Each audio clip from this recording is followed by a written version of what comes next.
So the reason why I'm doing this review today instead of yesterday isn't just because of the fact that I'm soaking in the moment of the Quakes clinching their playoff position yesterday after one of the most memorable wins that I ever been part of as a Quakes fan. But unfortunately, on a sadder note, I am currently dealing with some family emergency, and that fortunately my dad is in the hospital and definitely not in a very good condition, and that there could be a scenario where in these upcoming weeks, months, or hopefully in years, where I have to deal with this specific situation. And I'm not going to mention what this specific situation is, but you probably know what exactly I'm talking about, and that once the specific situation does happen, not only the fact that it's a life-changing moment for me, but it's going to be a moment where I have to take time to reflect and I have to have alone time, which means that during that situation, there is just no way in the world I'm going to have any chance of making video, and that I'm going to have to at least take a couple of days off or even a week off in terms of making video, because as I said before, as much as I love to do videos and as much as I love to give you guys MLS content, at the end of the day, family is always going to come first, and family is no doubt going to be always over me doing video, and that's just no debate whatsoever. And given this situation that I'm in right now and the situation that I might have to deal with in the future, that could really be a real possibility. But on a more positive note, let us actually get into these 6 games, which the big talking point of this midweek action and heading into decision day has to be VAR. And, you know, coming into this decision day, the one other thing that I fear the most, besides the fact that some of these games might be postponed on decision day because of positive COVID-19 cases, is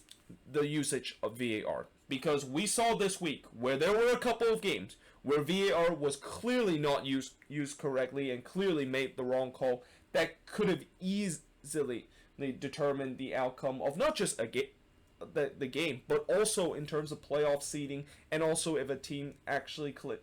clinched themselves into the playoff this season. And what a way to better kind of transition into that than talking about the first game, which is pretty much the center in terms of VAR controversy. Because while Orlando eventually did pull off a 2-1 win against Columbus, the big talking point has to be the red card that happened in the 49th minute, and that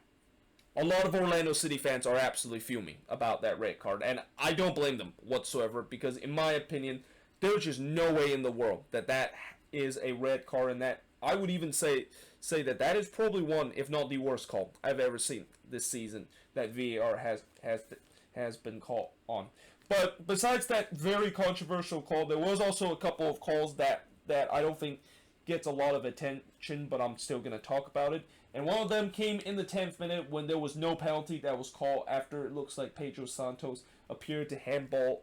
it in the box. And I think the only reason why they did not call this a handball is because they interpret this rule where it has been kind of controversial and been debatable and also kind of been suggested at time, where if you are a player and you kick the ball on your feet or even headed the ball and it hits your arm like that, it's not a handball because you're not deliberately handle the ball because of that, and it was kind of more accidental. And in this situation, that is exactly what happened, where Pedro Santos basically, unfortunately, when he kicked the ball, it basically hit his hand, and when that happens, that's when that rule, of course,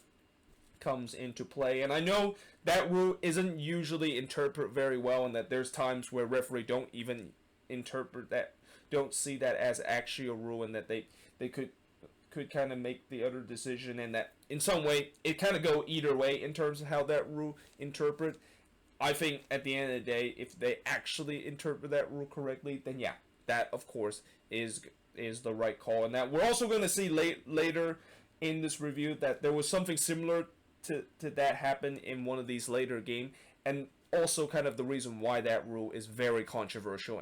and are very subjective right now. But just 3 minutes later, Orlando had a chance to go up 1-0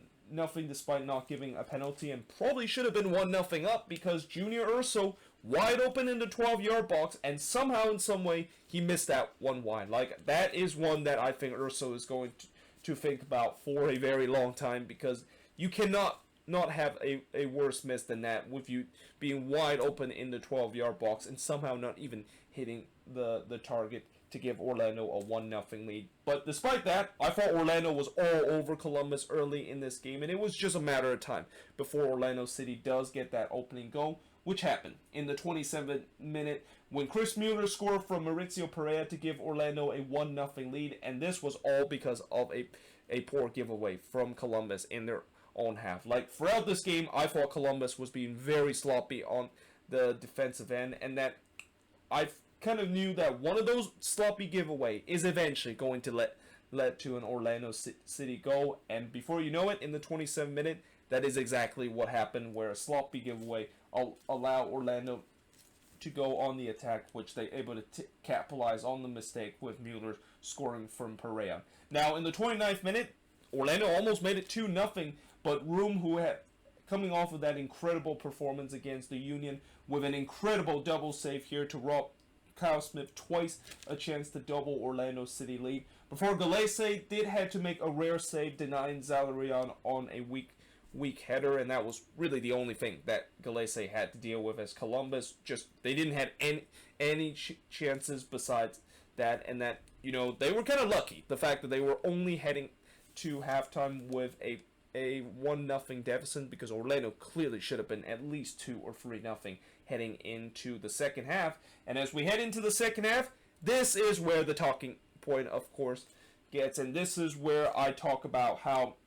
you know, Nani, of course, got sent off in this instant in the 49th minute after it was ruled that Nani's tackle on Santos worth a red. And I also wrote a question mark, but I probably also should have wrote a very angry kind of emoji there, because there is no way in the world I see that of being a red. Like, yes, I understand that from a couple of angles it definitely looked like Nani Stutz did caught into Santos' knee. But here's the thing. First of all, Nani got the ball. Second of all, that Stutz that was shown onto Santos was more kind of like on a follow-up. And I would say the third thing to look at of why this is not a red card is that even if he did kind of show his Stutz onto Santos, it didn't even look malicious whatsoever, and it didn't look like something that I would say is even worthy close to being a red. Like, if anything, I would say maybe at best that could be worthy of a yellow card, but a red card, I mean, that is just incredibly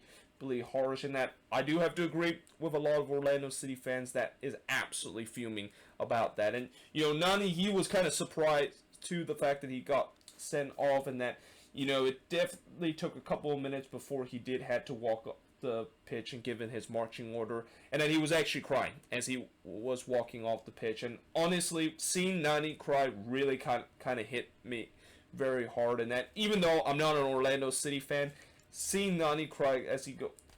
come off the pitch, you know, that's just something that I just always hate to see. And I'm really hoping this week the disciplinary committee will actually decided to rescind that red card, because that red card is just as ridiculous as the red card that we saw last week that Francesco Calvo, of course, got sent off against the Union, and that one, of course, eventually did get rescinded. But that red card also was a crucial moment of the game, because it absolutely swung the momentum into Columbus' favor, and they took advantage of that just 5 minutes later when Affle was able to score from Pedro Santos, and you can clearly see Orlando was completely shell-shocked during that moment. But if there's one thing that I will say about this Orlando City team, is that if this was a Orlando City team a couple years ago, they would easily lose 3 or 4-1, because they simply just do not have enough to try to hold it together and trying to come back into this one. And this is also kind of a game, is a big reason why Oscar Pereira is also going to win Coach of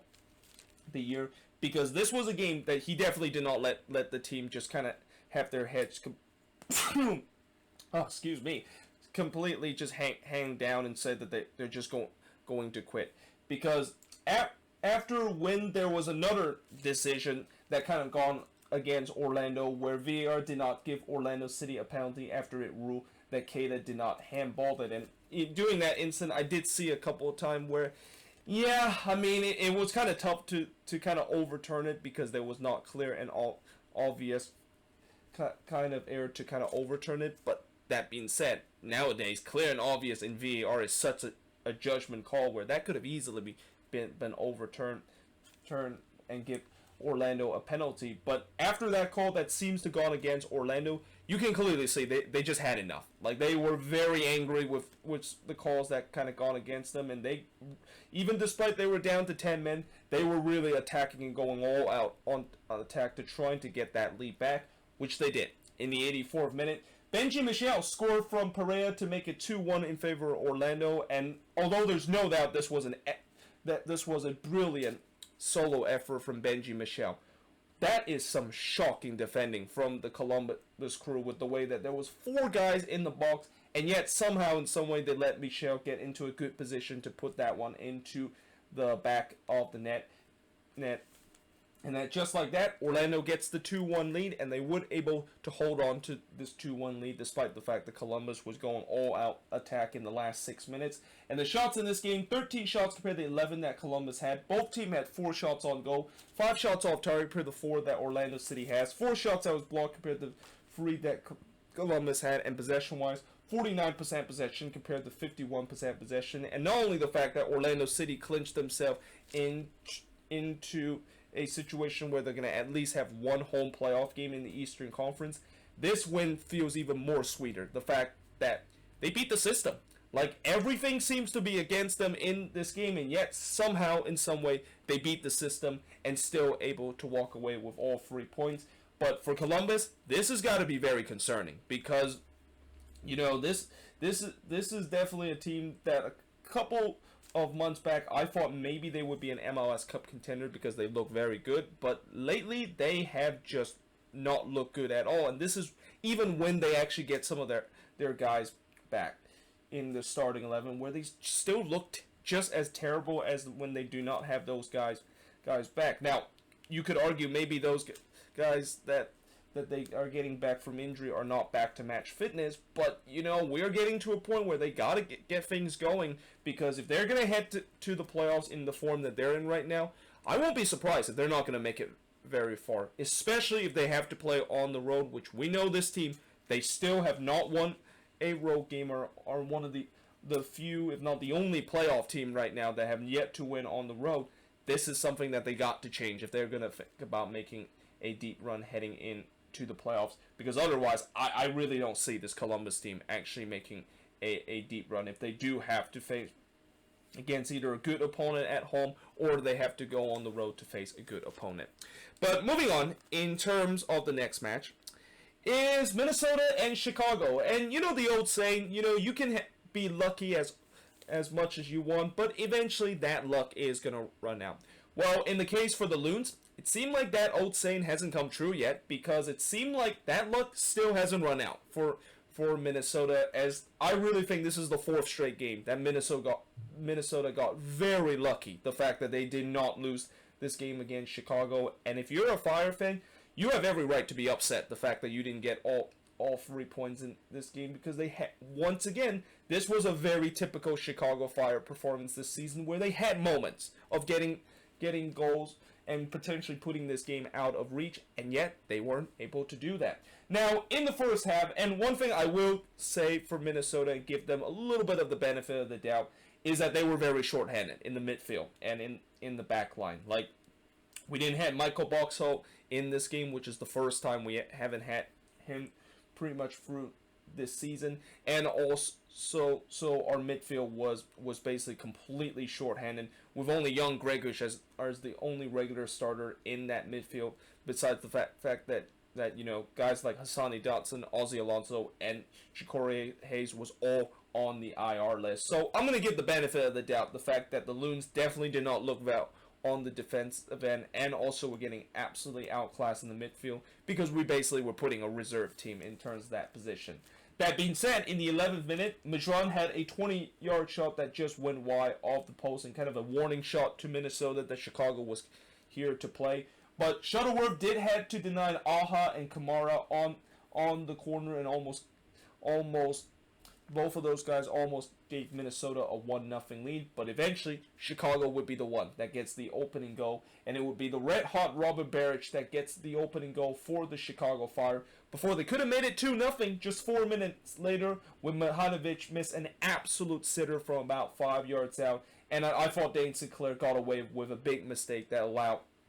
that attacking sequence happen. And there's no doubt that I think out of all these games, this might be one, if not the worst game that Dane Sinclair has been playing, where it just feel like he was a little bit off in terms of some of the decision making and some of the way that he kind of come off the line way too soon and allow Chicago to get in a good position to score a goal. And that they had another chance to make it 2-0 just 5 minutes later when Beric shot was somehow clear off the line by Coleman, and at that point I just said, please get to halftime at 1-0, because the way that the defense was just completely getting outrun by Chicago,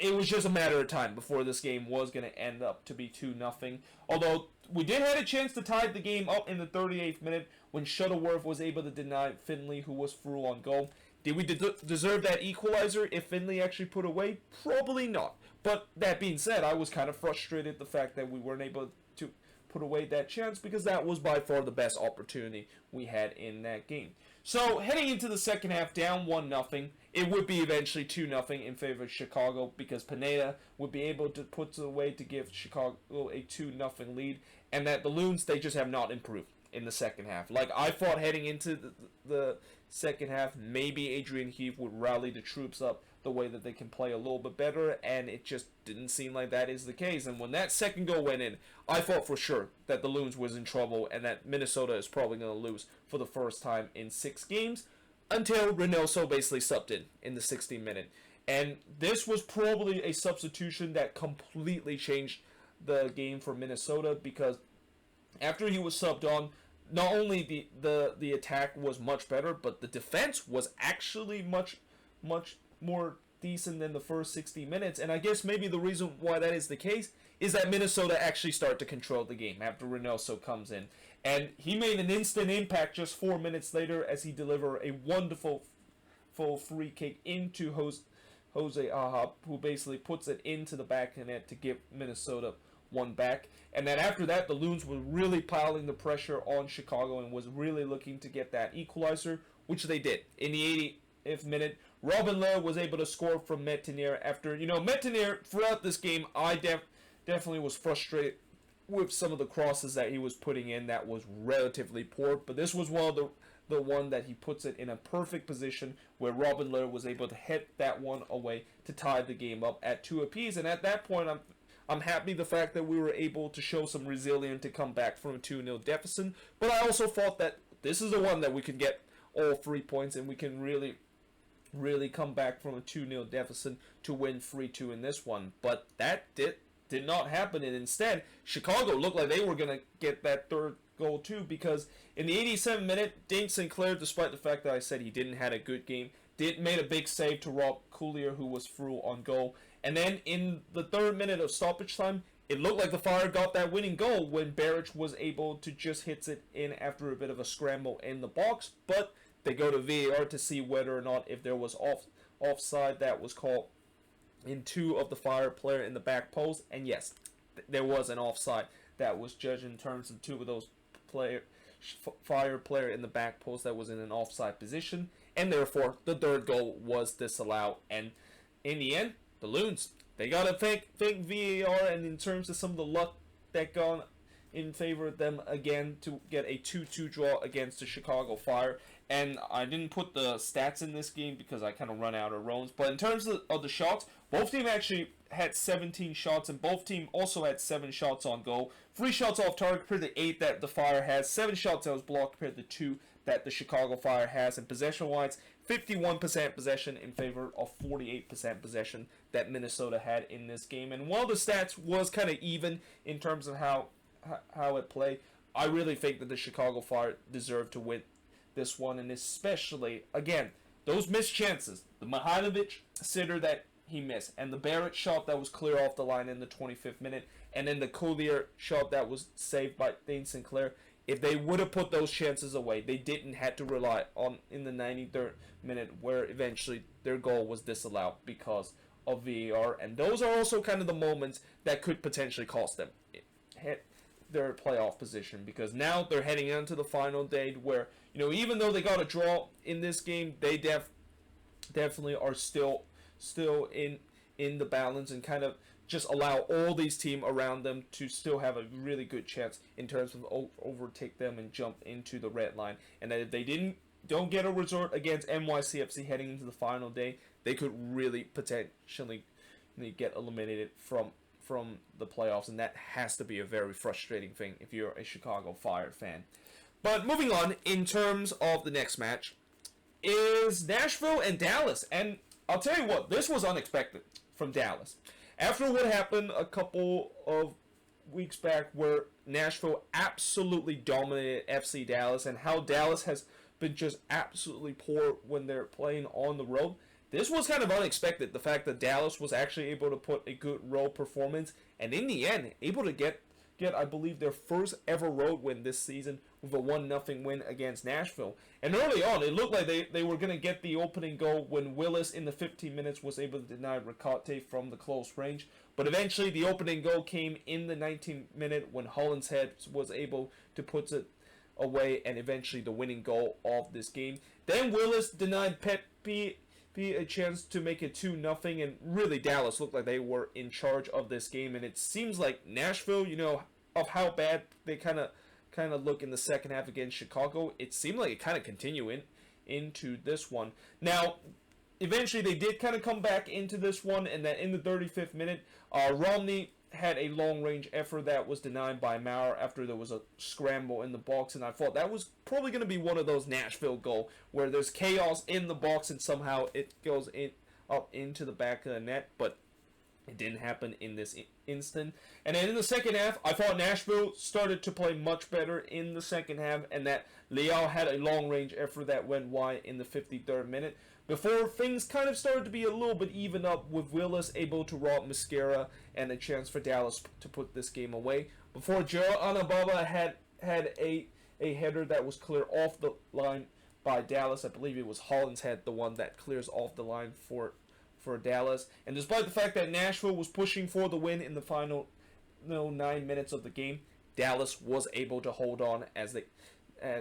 they were able to hold on to a 1-0 win in this one. Shots in this game, 12 shots compared to 10 that Dallas had, 4 shots on goal compared to 6 that Dallas had, 7 shots off target compared to none that Dallas had, 1 shot that was blocked compared to 4 that Dallas had, and possession-wise, 55% possession compared to 45% possession. And Dallas, they're well, I wouldn't say playoff hope because they already clinched the playoffs, but their home field advantage of at least getting one game at home in the Western Conference playoff is definitely truly alive. And that next game on decision between Minnesota and FC Dallas is really going to pretty much determine in terms of who exactly is going to get that last crucial 4th spot to at least get one home game that is going to be happening in the playoffs. And who knows that also could be a preview in terms of what we're going to see in the first round of the playoffs, where Minnesota and Dallas is going to be once again meeting against each other in the first round of the playoffs. But moving on, in terms of the next match, and actually one more thing I will say about that game, for Nashville, this is definitely a frustrating loss, and this is kind of something that they gotta also be careful when they head into the playoffs, because as much as I know that this is still going to be a team that I think could be dangerous heading into the playoffs, they gotta also realize that they need to score goals. Like, if you can have a good defense all you want, but if you don't score enough goals heading into the playoffs, it doesn't really matter at the end of the day. So yeah, Nashville, they need to definitely improve in terms of the attack, even if they have a good defense, and that their defense has definitely carried them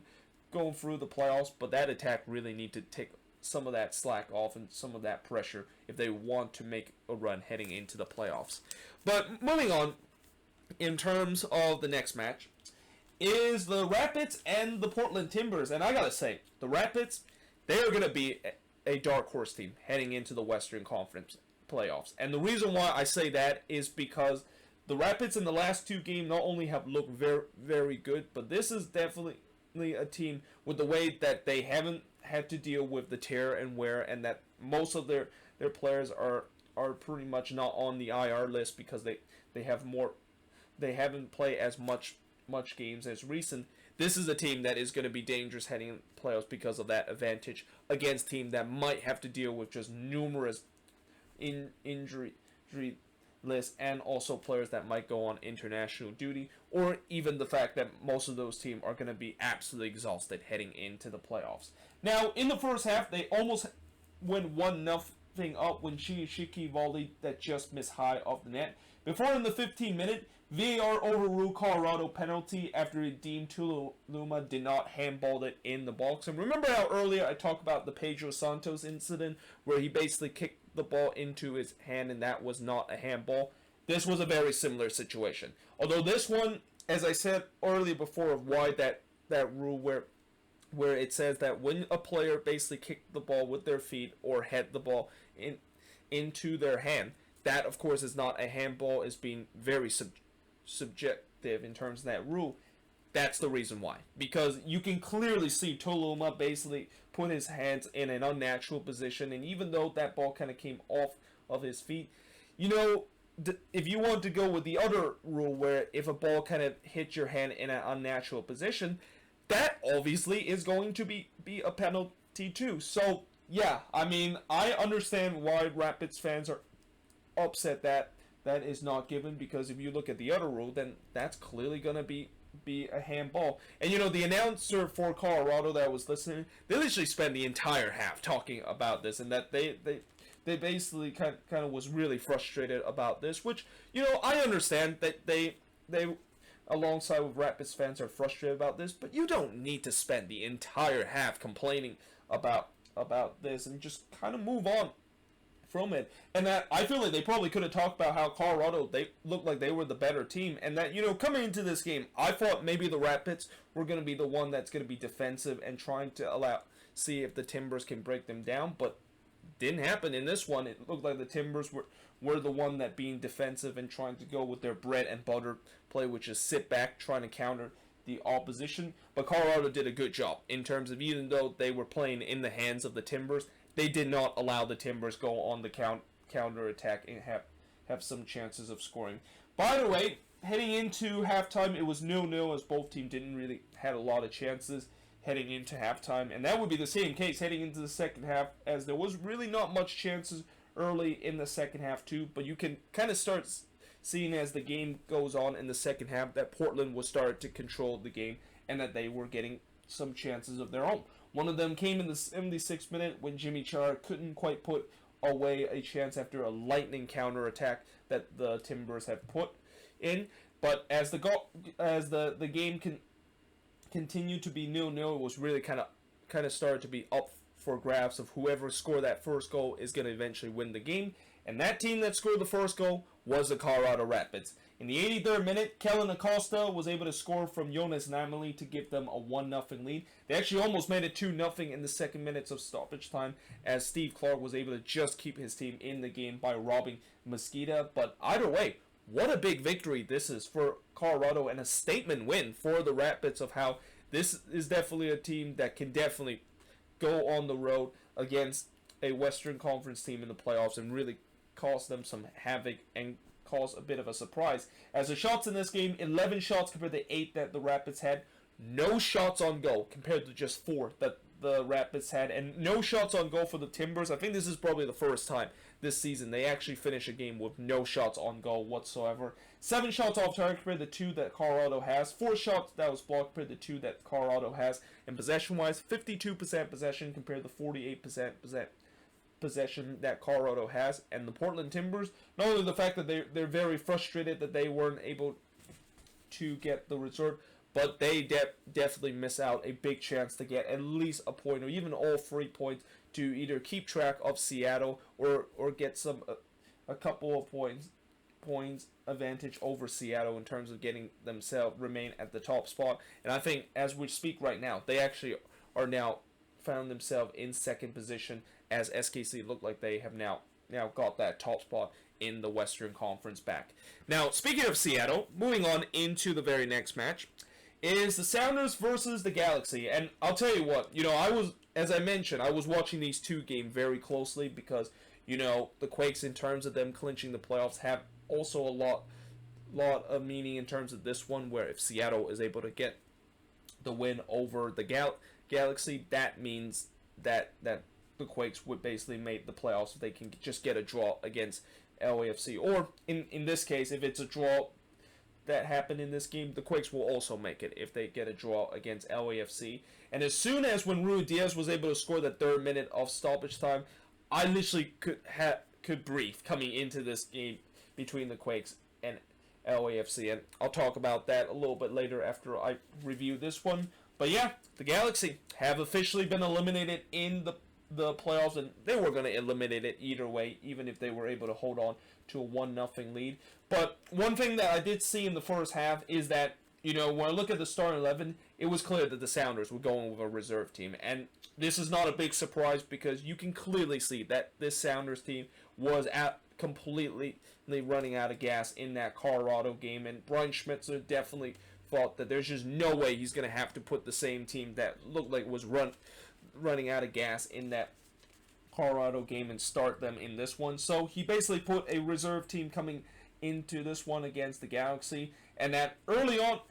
it looked like the Galaxy could have got the opening goal. Alex Rodon just cleared a Steres header that was off the line before Ruidíaz had a chance on the other end in the 19th minute, but his shot just went a little bit high. Then Zubak unfortunately hit the post before Insua missed wide, and that the Galaxy, they were definitely getting close to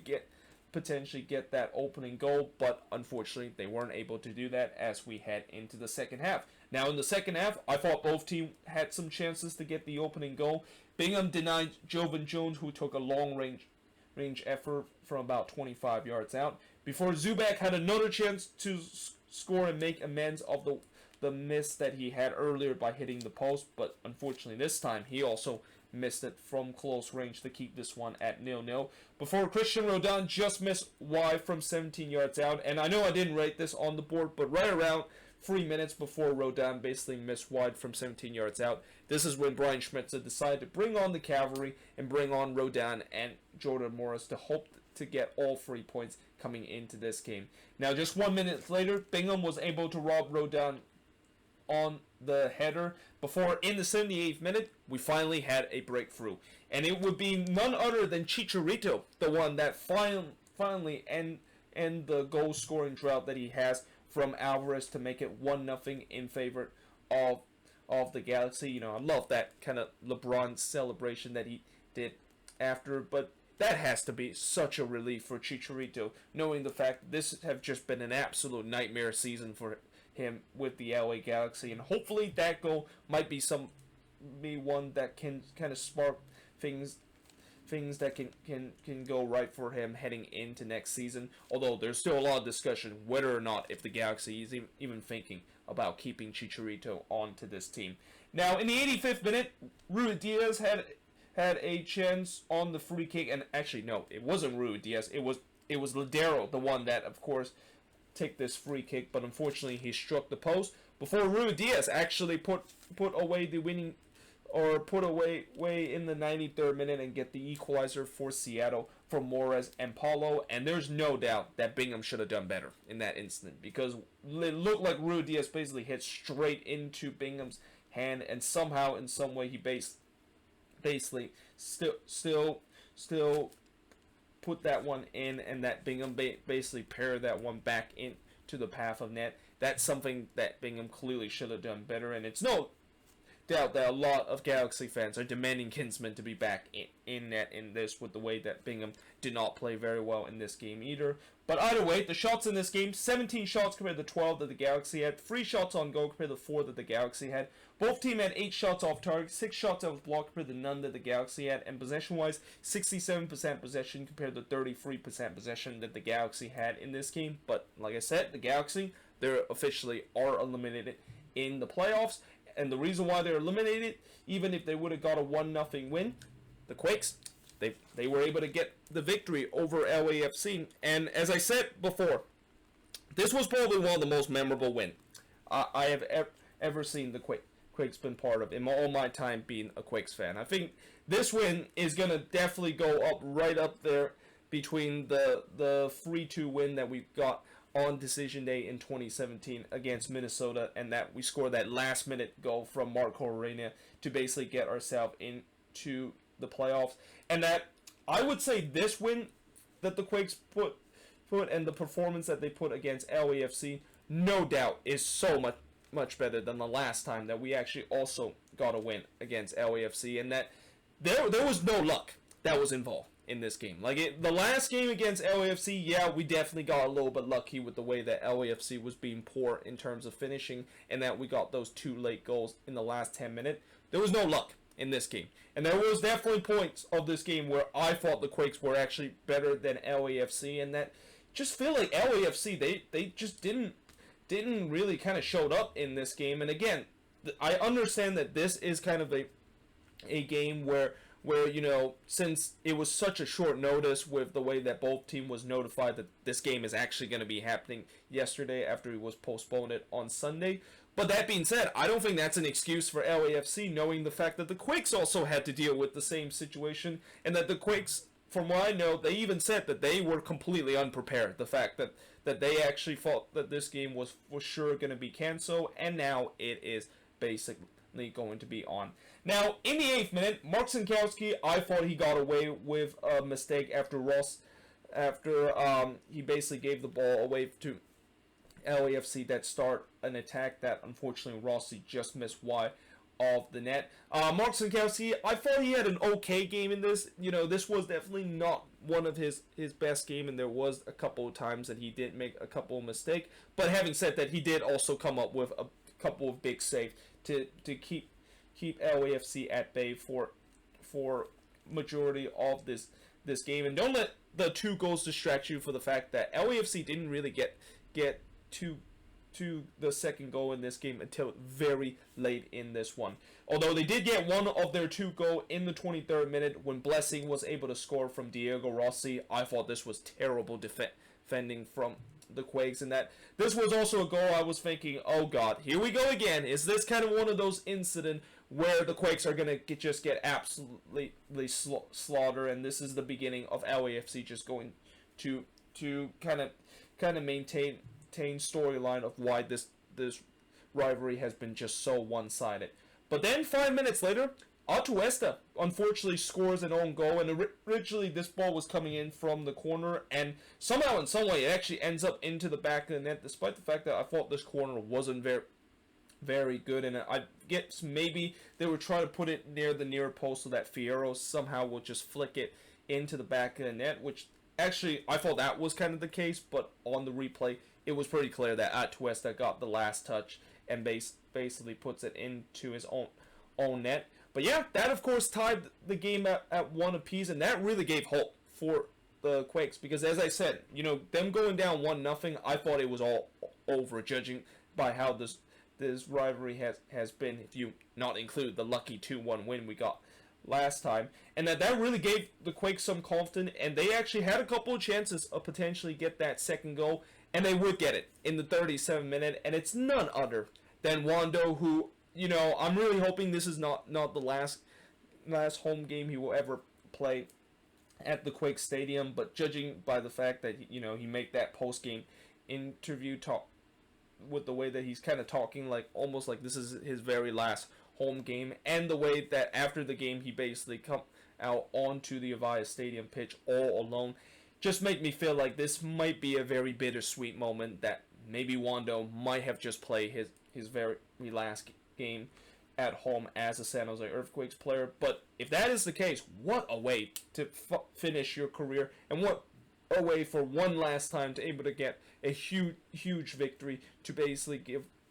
Wandos a chance to get into the playoffs and hopefully get one last shot in terms of making a run to MLS Cup with the Quakes. Now, in the 39th minute, they almost made it 3-1. That is the San Jose Earthquakes when Espinoza basically hits the post. But as we head into the second half with a 2-1 lead, you know, I was happy the fact that the Quakes got a 2-1 lead, but at the same time, I was also worried the fact that, yeah, you know, LAFC is going to think about trying to come back into this game, and the Quakes, they need to at least get another one or even a fourth one if they even want to think about securing all 3 points. And it looked like that hope of potentially holding on to that 2-1 lead was all lost in the 61st minute. But first, I want to mention an incident happened before there was a sending off that happened in the 61st minute, because it has a lot of relevance in terms of why I feel like this was another call that ends up to be a call that went against the Quakes and could have easily changed the outcome of this game. So in the 51st minute, Jackson Yu, of course, got a yellow card, despite the fact that it looked like the foul was originally going to be on Judson. And I know, on that play, it looked like you basically tapped Rodriguez kind of knee as he was trying to stop a promising attack for LAFC. But then on the follow-up, you can clearly see Judson was the one that basically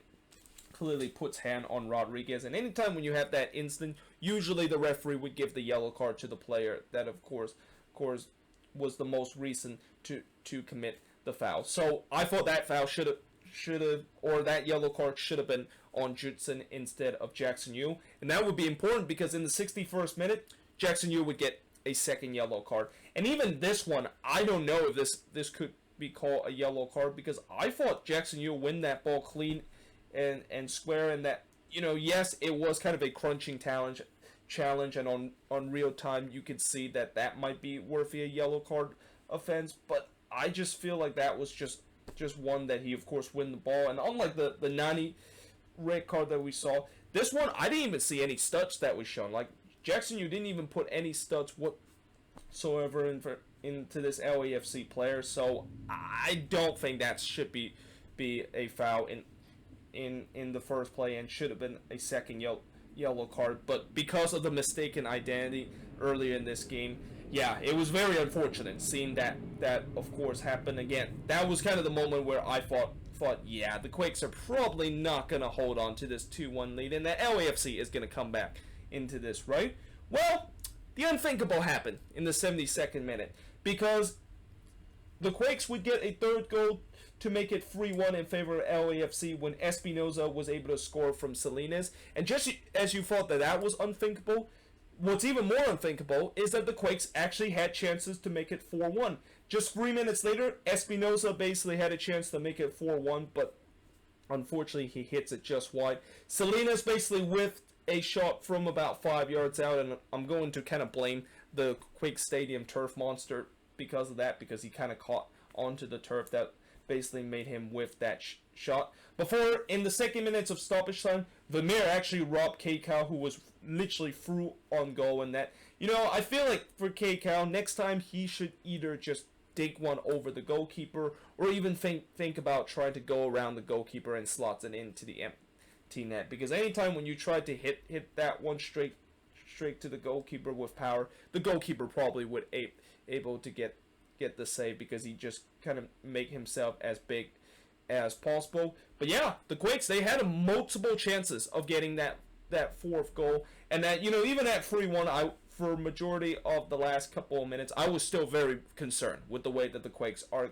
gonna blow it. And that in the 95th minute, LAFC did of course score the second goal when Rossi was able to score from Vela and Harvey. But the reason why at that point I wasn't as concerned is going back to what I said about Rui Diaz scoring from Morris and Paulo, and because of the fact that game is going to end in a draw, even if the Quakes are going to blow a 3-1 lead late and draw 3-3, they'll still be able to make it to the playoffs. But thankfully that wasn't the case, and they were able to hold on to win 3-2 in this game. As the shots in this game, 12 shots compared to 13 that LAFC had, 3 shots on goal compared to 5 that LAFC had, 7 shots on target compared to 5 that LAFC had, 2 shots that was blocked compared to 3 that LAFC had, and possession-wise, 43% possession compared to 57% possession that the Quakes had in this game. And again, this was probably one of the most memorable wins I think I've ever been part of the Quakes, especially how the fact that not only we were able to get a win against LAFC, but there was just so many times where the odds was really defying against the Quakes, and yet somehow they were able to defy the odds, and now they are going to be heading into the playoffs and heading into that final game against Seattle. I am very happy to say that game is not going to determine our playoff hope. And in many ways, that game is pretty much a game where I'm hoping maybe Almeida might think about resting some of his guys, because, you know, that game, the only thing that is really up for that game is that maybe we can get into the 7th seed, but that doesn't really make any difference, because either way we're going to be playing against a very tough opponents on the road. And that, I think, if this is kind of the performance that the Quakes can put in the playoffs, yeah, you know, I talk about Colorado could be a dark horse team. The Quakes could easily beat a dark horse team too, because they are also another team that has just been on a red hot streak after just that miserable run that they had earlier in phase 1 of the regular season. And speaking of that, who would have thought that after that 5-0 loss that we took against the Rapids, and how I was making that rant about we should just blow this team up heading into the off season, who would have thought that just a couple of weeks later, or just 2 months later, I would be in this